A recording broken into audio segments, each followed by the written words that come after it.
नमस्कार, मैं पलक त्रिवेदी और आप देख रहे हैं इंडिया न्यूज का डिजिटल प्लेटफॉर्म। उत्तर प्रदेश की सियासत में एक नया चेहरा एंट्री ले चुका है। सोशल मीडिया और शिक्षा जगत में मशहूर नवीन सर ने समाजवादी पार्टी का दामन थाम लिया। आपको बता दें, इसी के साथ 2027 के विधानसभा चुनाव को लेकर अटकलों का बाजार भी गर्म हो गया है। लखनऊ स्थित पार्टी मुख्यालय में सपा प्रमुख अखिलेश यादव की मौजूदगी में उन्होंने पार्टी ज्वाइन कर ली है। उनके इस फैसले के बाद राजनीतिक और शिक्षा जगत में दोनों ही चर्चाएं तेज हो गई है। खास तौर पर युवाओं के बीच ये खबर तेजी से वायरल हो रही है। अब सवाल ये उठ रहा है कि क्या ये सपा की नई सोशल इंजीनियरिंग है या युवाओं को साधने की रणनीति। क्लासरूम से निकलकर अब राजनीति के मैदान में कदम। बता दें कि शिक्षा के क्षेत्र में अपनी अलग पहचान बना चुके नवीन सर ने आधिकारिक तौर पर समाजवादी पार्टी का हाथ थाम लिया है। लखनऊ में आयोजित कार्यक्रम में पार्टी प्रमुख अखिलेश यादव की मौजूदगी में उन्होंने सदस्यता ग्रहण कर ली है। मंच पर स्वागत, माला और पार्टी का दुपट्टा और इसके साथ ही सियासी सफर की शुरुआत। नवीन सर सोशल मीडिया प्लेटफॉर्म पर खासे लोकप्रिय माने जाते हैं। प्रतियोगी परीक्षाओं की तैयारी कराने से लेकर युवाओं को मोटिवेट करने तक उनकी बड़ी फॉलोइंग है। ऐसे में सपा का ये कदम सीधे सीधे युवाओं तक पहुंचकर मजबूत करने की कोशिश के तौर पर देखा जा रहा है। आपको बता दें कि राजनीतिक विश्लेषकों का मानना है कि 2027 के विधानसभा चुनाव को देखते हुए सपा लगातार नए चेहरे को जोड़ने की रणनीति पर काम कर रही है। खासकर ऐसे चेहरे जिनकी पकड़ युवाओं और छात्रों के बीच मजबूत हो। नवीन सर के चुनाव लड़ने की अटकलें भी तेज हो गई हैं। हालांकि पार्टी की ओर से अभी तक किसी सीट या टिकट को लेकर आधिकारिक घोषणा नहीं हुई, लेकिन राजनीतिक गलियारों में चर्चा है कि उन्हें पूर्वांचल या मध्य यूपी की किसी अहम सीट से उतारा जा सकता है।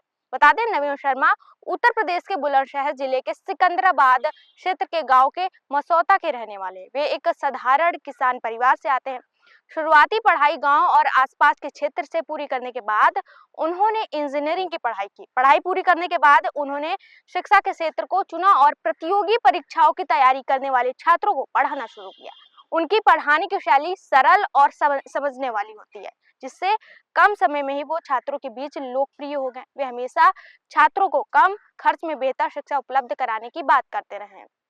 यही वजह है कि आज लाखों छात्र उन्हें अपना मार्गदर्शक मानते हैं। गौरतलब है कि उत्तर प्रदेश की राजनीति में शिक्षकों और सामाजिक कार्यकर्ताओं का प्रभाव पहले भी देखा गया है। ऐसे में एक लोकप्रिय शिक्षक का सक्रिय राजनीति में आना चुनावी समीकरणों को प्रभावित कर सकता है। सवाल ये भी है, क्या नवीन सर अपने डिजिटल लोकप्रियता को वोट में तब्दील कर पाएंगे या सपा को इससे वास्तविक राजनीतिक फायदा होगा। विपक्षी दल इस कदम को महज पब्लिसिटी स्टंट बता रहे हैं। उनका कहना है कि सोशल मीडिया की लोकप्रियता और जमीनी राजनीति दो अलग चीजें हैं, लेकिन सपा खेमे में दावा है कि सिर्फ शुरुआत है। 2027 में युवाओं चेहरों को आगे लाकर पार्टी नई ऊर्जा के साथ चुनावी मैदान में उतरेगी। बताया जा रहा है कि नवीन शर्मा की सपा प्रमुख अखिलेश यादव से पहले भी मुलाकात हो चुकी है। इस दौरान उन्होंने प्रतियोगी परीक्षाओं की तैयारी करने वाले छात्रों की समस्याओं और रोजगार से जुड़े कई मुद्दों पर चर्चा की थी। उसी समय से उनके राजनीति में आने की संभावना जताई जा रही थी। अब पार्टी में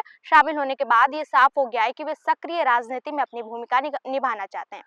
बता दें, क्लासरूम के ब्लैक बोर्ड से लेकर राजनीति तक के मंच का नवीन सर का ये सफर कितना लंबा और सफल होगा, ये आने वाला वक्त बताएगा। फिलहाल इतना तय है कि 2027 की तैयारी अभी से शुरू हो चुकी है और सियासी बिसात पर नए मोहरे सजने लगे हैं। फिलहाल के लिए इतना ही। ऐसे ताजा जानकारी और खबरों के लिए हमारे साथ जुड़े रहिए और देखते रहिए इंडिया न्यूज का डिजिटल प्लेटफॉर्म।